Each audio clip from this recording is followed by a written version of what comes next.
Hello everyone, a very good morning to all of you students.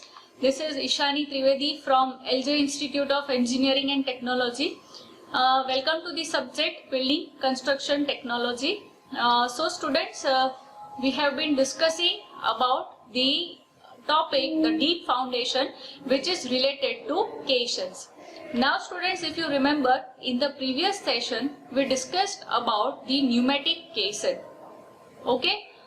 Now, what is a pneumatic caisson? I think we have studied regarding the theories, regarding the points that it is used when the depth of water is ranging up to 35 meter, right?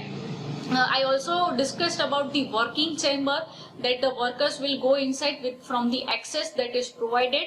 A shaft or a ladder or a lift will be attached in the access and the excavation work will be carried out at bottom along with the maintaining of compressed air. Now, I have gathered some pictures regarding the construction of the Brooklyn Bridge situated in USA. This is your example of the finished bridge, the finished caisson and the pier, and the construction of the pneumatic caisson which was going on. So you can have a look at that. Okay students, now I'm moving further forward with the next type, next theory, that is caisson sickness. As I told you that the workers are exposed to the compressed air. Now, the compressed air is going to contain nitrogen as well as oxygen. Now, if the workers will inhale this nitrogen gas, then oxygen is going to dissolve, but nitrogen doesn't dissolve in the blood. So, what happens is it will form bubbles, right? It will stay in suspension in the blood. So when these bubbles travel into with the blood flow, they are going to get clogged into the joints. So when the worker comes out from the pneumatic caisson, and if he has faced the caisson sickness, if he has inhaled the compressed air, then in that case he is going to have symptoms like headache or nausea or joint pain or leg pain, right? If these symptoms are coming to the worker, then he is going through the caisson sickness, right? Sometimes if this nitrogen gas bubbles gets clogged into the spinal cord or into the heart, they can cause paralysis, or it can even cause death in extreme cases. So this type of disease which the workers face after coming out from the pneumatic caisson, that is your caisson sickness or caisson disease. Now, to keep your workers safe from this type of disease, we have to take certain precautionary measures which are almost compulsory whenever you are performing the construction of a pneumatic caisson. So what are these precautions to be taken? Let us discuss about that. So the first of all, let me go in a sequence, right? So first of all, if you are going to commence the work of a pneumatic caisson, it is very much first necessary to inform the local authority or any governing body and seek the permission of the pneumatic caisson. Second, a medical checkup of all the workers is must. Those having a good heart condition and normal blood pressure will be only allowed to go and work in the pneumatic caisson. Next, you can guide the workers. So you can guide the workers to where you can say that smoking will be prohibited or consuming alcohol will be prohibited. They are advised to wear the warm clothes because compressed air is generally cold, right? So all of these precautionary measures at a certain level, human level, has to be given to the workers. Next, in the working chamber, 25 degrees Celsius temperature has to be compulsory maintained. Next, when they are going through the access, when they are going through the shaft, it has to be well lighted and well ventilated, right? So all of these precautionary measures, if they are taken. Also, one more thing, you have to expose the worker to the working chamber gradually, right? There will be a lock gate in between. So he has to rest a bit in the lock gate one and then gradually expose himself to the compressed air. And same will be the case in the reverse direction. So get gradual compression and decompression of his body with the atmospheric pressure will allow his body to get used to with the normal atmosphere. It is also advised for the workers to stay at least 1 or 2 hours at the site and not abruptly move out of the site once the work is done. So these are the measures which have to be compulsory taken as precautionary measures for the caisson sickness when you are dealing with pneumatic caisson. Okay students, so now we are moving forward. See, still we have more precautions about the man locks and passages. I think I already discussed about this. I told you that the passages and the access have to be well lighted, ventilated, proper man locks have to be provided, air walls have to be provided. About the medical chamber. Now see, if even after taking all these precautionary measures, what happens if the worker is still exposed to compressed air? Then in that case you will have to have a provision of a medical chamber nearby. So if the worker gets exposed to it, if the symptoms are seen, then you can transfer him immediately to the medical chamber, where gradual decompression of his body will be done, so he can be treated on time. Next is notice of work. As I told you, the local governing body has to be informed. About the miscellaneous are the ones where they are advised to wear warm clothes. I think I discussed all of these points, but over here they are put up in a systematic manner, which you are supposed to write in your descriptive exams. And also note, this is an important question. Now students, we are going to move forward with the floating of caisson. See students, we will discuss about three things over here. We will have floating of caisson, we will have sinking of caisson, and tilting of caisson. Okay, floating means you are taking the caisson from the casting yard, from the land, you are floating it in the water and you are putting it in its position, you are sinking it in its position. In the explanatory videos which you saw regarding the construction, you have seen that how caisson is floated. The same image is flashing over here, just like a ship, it is launched in the water. So let us talk about what are the methods we have for the floating of caisson. So the first method we have is construction of a dry dock. The one image you can see over here, this is a construction of a dry dock itself. It means you are going to construct a dry platform, a dry dock, just beside the river bank or a seashore. Okay. Then once your box, your caisson, the box of your caisson is ready, the full construction, the full dock will be taken into the water, just like you can see over here, and then it will be launched into the water, just like how you are dispersing the ship into the water, and then it will be pulled with the help of barges and ships, and it will be floated into the water. That is your first method, known as construction of a dry dock.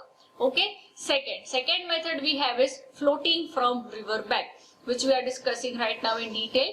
Next we have is turning of caisson, and fourth we have is use of compressed air. So now let us discuss about all of these points. As I told you about the construction of a dry dock, I explained that how it is done. Your full dock is launched into water, it is floated, and then your caisson is taken just like a ship. Now what if you have a river bank already existing? Okay, so in the river bank what we will do is, if there is a steep slope and if there is a gentle slope, always the river bank is going to have some kind of slope. So now what if you cannot construct a dry dock? See, generally construction of dry dock is done for monolith structures. Now what if you are launching a single box caisson and you are not constructing a dock? So in that case, you are going to launch it directly from the river bank. How? First case, if you have a very steep slope, then you are going to construct a platform, a working platform, such that on the steep slope, you are going to insert the pile members. The pile foundation is inserted. On top of that, your steel girder is fitted. And on top of that, with the help of roller support, just like we saw in the construction in the previous lecture, that how rubber rollers are attached at bottom. Okay, and top of that your caisson will be placed and it will be pulled with the help of ship and barge or a ship, and then it will be launched into the water and it will be floated to the required site. Such is the construction to be done, the working platform, when you are dealing with a steep slope. Now, what if you are dealing with a gentle slope? Then in this case, pile foundation is not necessary, but you are going to make a slipway, right? Just at the slope. Just at the slope, you are going to construct a girder, that is known as the slipway, right? And with that, at the edge, you are going to tie up your caisson, and the roller supports will be fixed at bottom, and along with the help of the heavy weight, it will be tied to a heavy weight, so you will gradually loosen it and let the caisson get launched into the water. Now students, please remember, these are the two cases which you are supposed to even draw. If it is asked, the sketches are supposed to be drawn. So this is your floating of caisson with the help of river banks. Now discussing about the third type of floating of caisson, that is your construction of a dry dock. I think students, we discussed about the dry docks already, so I don't think I need to go in detail. Again, you can see another image over here, that how the dry dock is constructed and it is completely floated and launched into the water. I think we discussed this in detail. Next, I'm going to show you floating of caisson. I think we have seen this video in the previous lecture also, but let us have a look. So, can you see lots of box caissons are constructed over here? We can see that. I think this is an example of a monolith structure. Okay, so now here we can see that how large the caissons are. You can see that it is not a small thing. Large dimensions are there. Now these are your rubber floaters filled with compressed air. Okay, and they will be attached at the bottom. Can you see? See, this is how a ship is launched. This is the same base used for a ship, for a cruise. Okay, so that it floats on water. So we can see over here, your rollers are being filled with compressed air. It is being attached at the bottom of the caisson. Okay, so all of this work is done on the casting yard.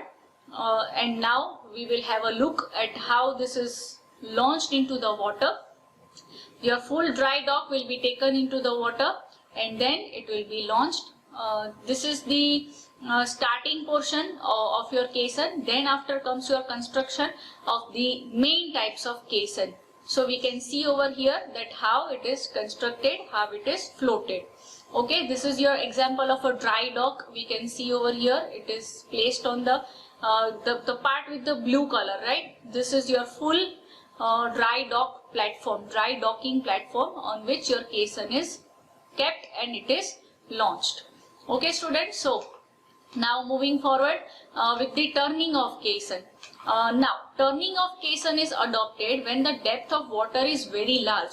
So your caisson, if your caisson is like this, then it will be launched upside down, and in upside down it will be kept a little slanted. So the slanted position where the space is going to remain empty, sand is filled over there so that it remains stable. And then like in this position, it will be taken into the water, it will be floated, then it will be pulled with the ship and overturned, and hence the caisson will be sunk in its position. The last thing we have is use of compressed air. We can fill up the full caisson with compressed air because it has the tendency that if the material is filled with compressed air, then it is going to automatically float on the water. Okay students, so this is your floating of caisson. Now we are going to move forward with sinking of caisson. How do you sink the caisson inside the water? If it doesn't go with the help of its self weight, then we have certain methods by which you can sink the caisson into the water. First method we have is air and water jets. Now you know what is a jet plane, how the jet it exerts thrust in the opposite direction and lets your aeroplane move in forward direction. Just like that, jets are attached at the bottom of the caisson. It will be either air operated or water operated. The speedboat is also an example, the equipment on which it works. So with the help of jets, you are going to provide thrust to the caisson and it will go down and sink in its position. Second we have is blasting method. So whenever you are encountering any kind of obstacle, because of that your caisson is not sinking, then you can send the divers beneath and perform the blasting work. Blasting is done with the explosive named gelatine, right? This explosion only is required to have 0.1 to 0.3 kg of explosive per blast. Otherwise, if you create a huge blast, then it will ultimately damage your caisson. Next we have is loading platform. Okay, so in the loading platform we will have the wooden planks and joists, and on top of joists sandbag will be loaded. This is how the plate load test is done. You know about the loading platform. Just like that, eccentric loading will be done over here and the caisson will be sunk in its position. The last method we have is sand island method. This is generally done when you want to keep the caisson in proper vertical position. So first of all, bore holes will be created, sand will be filled inside under confinement, and then your caisson will be pushed downwards so that it remains purely vertical because you have created a sand island at bottom. Next, students, moving to the last concept of the caisson, that is your tilting of caisson. Now, what happens if your caisson doesn't stay perfectly vertical? What if it gets tilted from its position? So the tilted part will be called as tilted edge. Now, what are the reasons due to which this can happen? There are only two reasons. The first reason is unequal dredging work. The dredging work which you are performing at the bottom, if it remains unequal, if it is not properly leveled, then it can happen that the part where dredging is perfectly not done, it remains tilted. Second, uneven bearing capacity of the soil. This so happens, this is not in your control, so it can happen. So now, how will you rectify the tilted caisson? So for that we have certain precautionary measures. What are the remedial measures? So the first is pulling of caisson with reference to already constructed caisson. So if you have already constructed one caisson which is sunk in its proper position, then what you can do is you can connect the tilted caisson with the help of rope and pulleys or cables, right? You can attach it. Then what you can do is that this rope or pulley is going to be pulled with the help of a ship, and you are going to make the tilted edge straight with reference to the already constructed caisson. This is your first remedial measure. Now you are also going to ask me that what if a caisson is not already constructed? If the first one undergoes such type of tilting, then the most simple solution is you are going to connect the tilted edge with a ship or a barge, with a rope or a pulley and a cable, and anchor a hook, and you are going to provide a pull force so that it becomes straight. Next you have is eccentric loading, right? The tilted edge, wherever the caisson is tilted, you can provide a loading platform. Again, loading platform is going to be the same with the help of plank and joist, and on top of that loading the sandbags. So if you can provide a loading platform and make the tilted edge straight of the tilted caisson. Next we also have blasting method.